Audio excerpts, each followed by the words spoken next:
Acheson, legacy. Welcome to part 3 of how to do this painting. It's an acrylic painting done on linen canvas, and it's 40 by 50 centimeters in size. Okay, let's go. Okay, so here we go with the palette knife, scraping away some of that impasto, the raised section of paint. It's like a little mountain there. So I'm just scraping it off. And I'm going to follow up with a little bit of white in this area.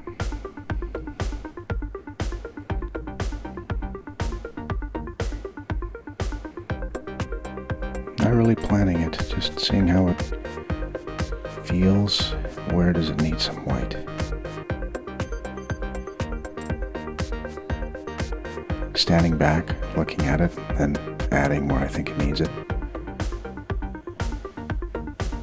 Maybe the whole area needs it.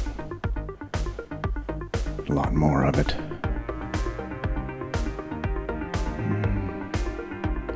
Subdue it a little bit with a wet rag, removing some of the paint.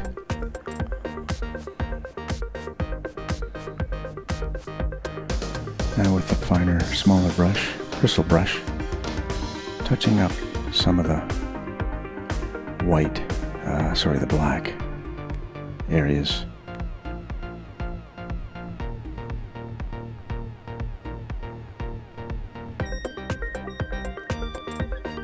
With the yellow here.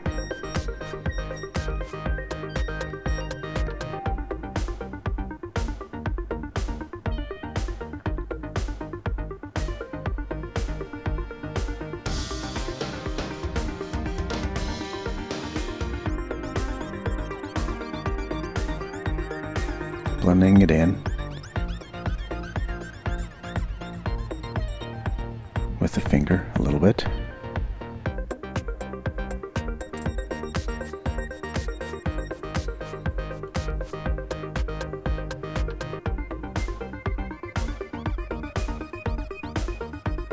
So you have a mixture of orange and yellow intermingling. Looking like some kind of a current there.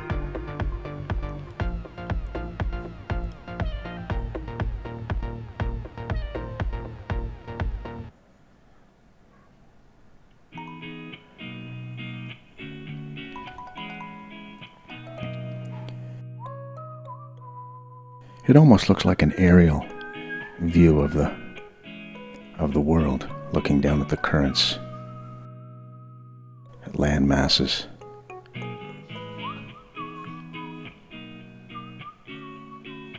So putting down a little bit of a darker orange on top of the gray and what remains of the white in that area there.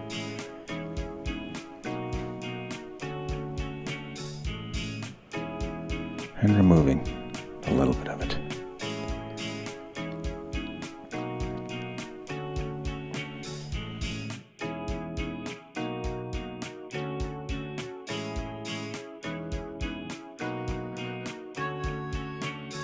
Jackson Pollock was once quoted saying, "The painting has a life of its own."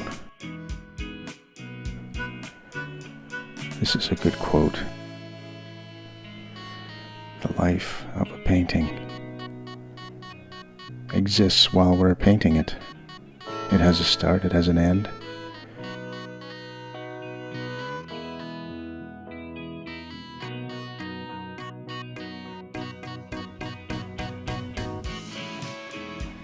Coming in with this orangey yellow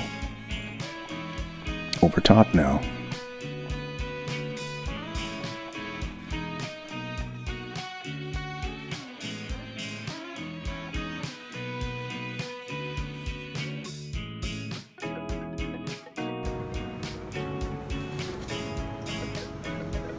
Various brush strokes to give it some action.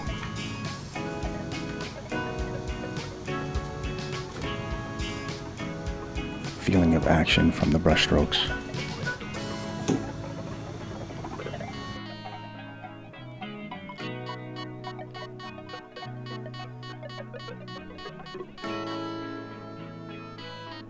different brush strokes, different textures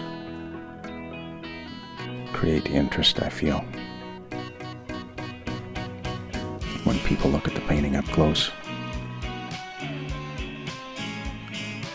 I'm going to touch up this pink area here, which was a little bit overbearing, so added some similar light blue to the surrounding areas.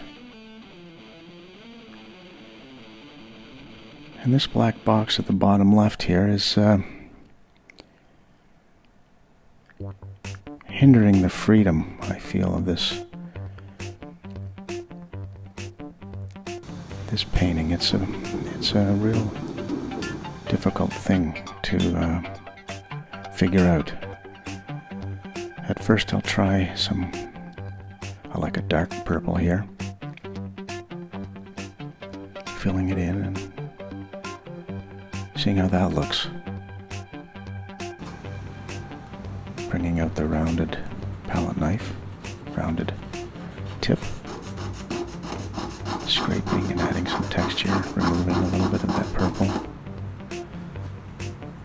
Lots of different colors in there now.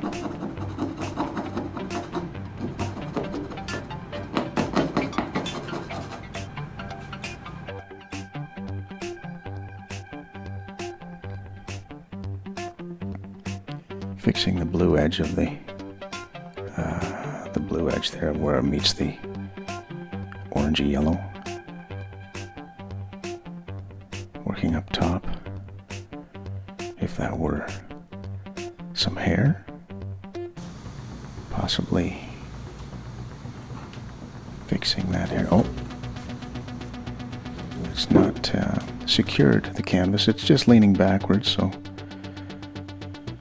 now, how's the yellow going to fit in there? Hold it up to the canvas, as I say before. See how it's going to look. Fixing that box with the black edge now.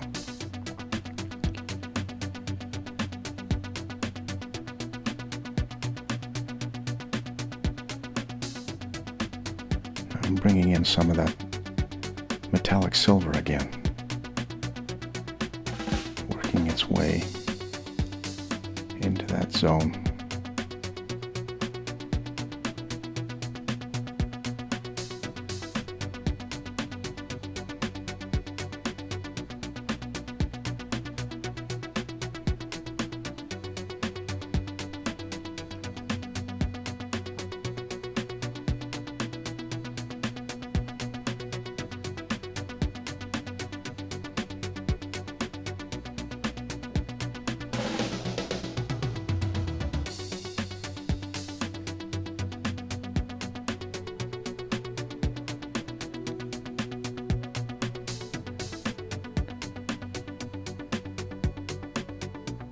You can see the texture there is quite thick. If that were to dry, that would be remain very thick and impastoed, where it sticks up. The paint sticks up like that. So you can go for that look. It can be quite interesting. Very rough look.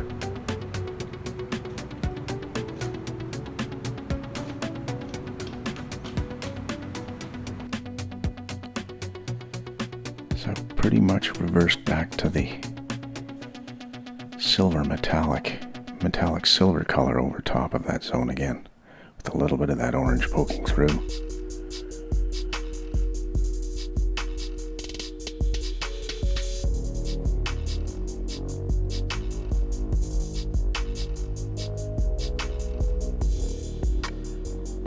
Back to a bit of a avocado green over top of this blue area now. Thought that might tie in a little bit better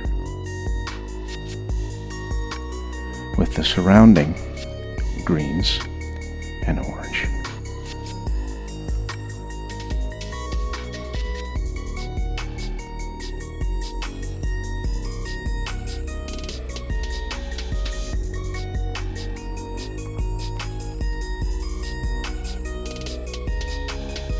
And a smaller brush to blend it in a little better.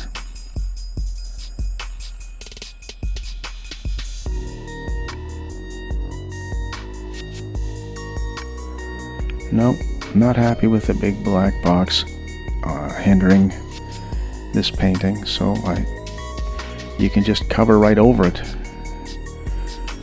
with the big white brush there, and you can start fresh. Let that dry up a little and work with it. I tried my best to try to resolve that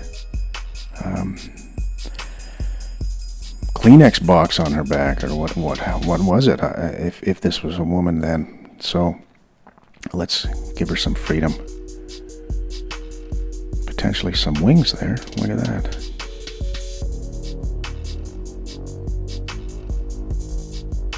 Touch up that area of black with a little white on top together. That's a big brush, but just use the edge. That'll work fine. Now back to the lighter green and with the big brush, and make that part all one now on the trailing side there.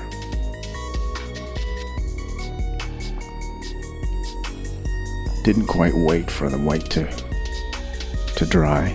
Just went ahead and went over with the green. Getting a bit of a mix there with a lighter tone of green to work with, which is nice. Remove a little bit of the excess of white to reveal some of that orange.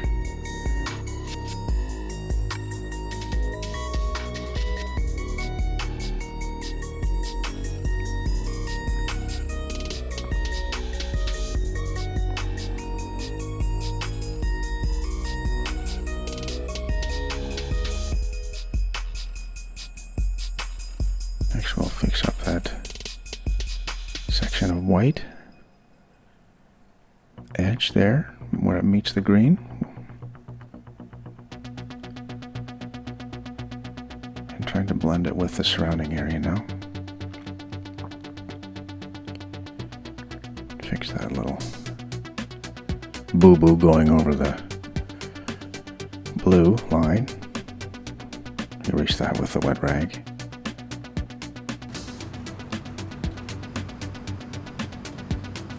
Now the final part of the fix will be to take the big blue brush and just around and just come down and fix that line, connect that line to form her back.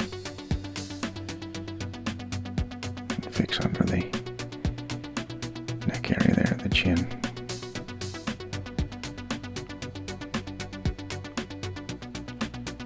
Make this blue shade the new one. Connect the lines so that they run into each other, noticeably connecting seamlessly.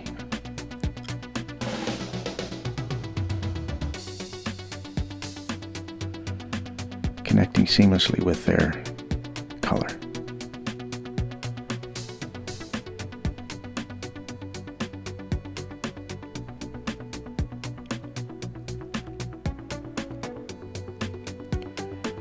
Now thinking about this yellow, so hold up the paint. How's it gonna fit?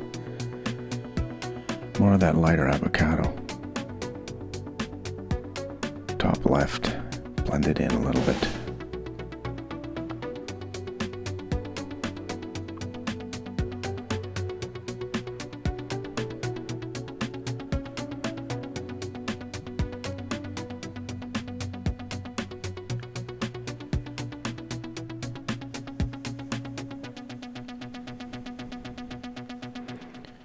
Now here's an orange section here to be added. Too much green, bring back some of that orange.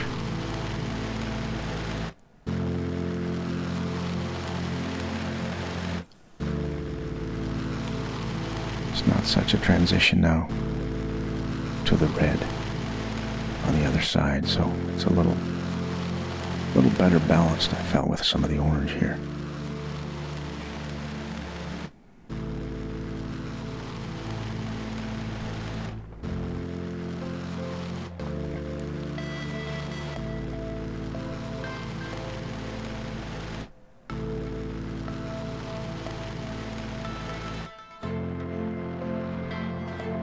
It almost looks like an aerial shot of continents.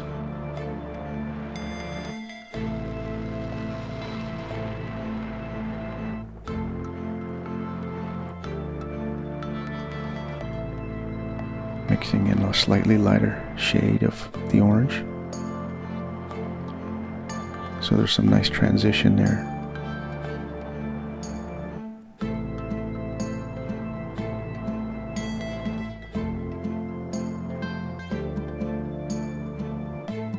The different tones and shades of the orange mixing in with the tropical green.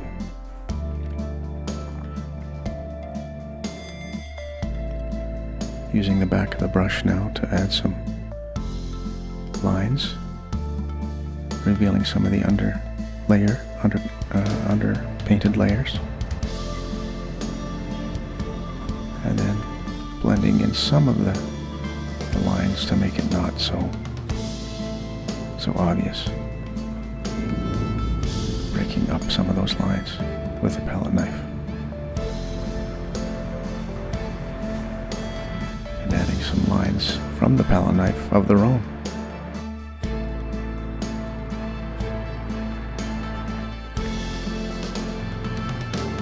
Up with the nail and the finger and remove a little bit with the rag.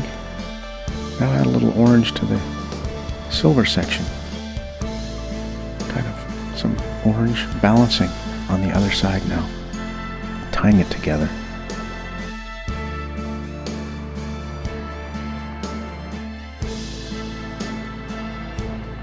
Making the connect between the green and the orange a little bit more natural.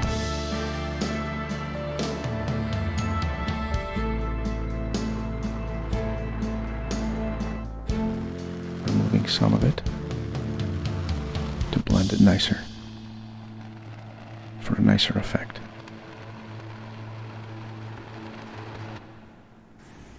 Welcome home, honey bunny. And that's how I did it. Thanks for watching. Hope you enjoyed it. Like and subscribe, and we'll see you next time. Okay? Bye for now.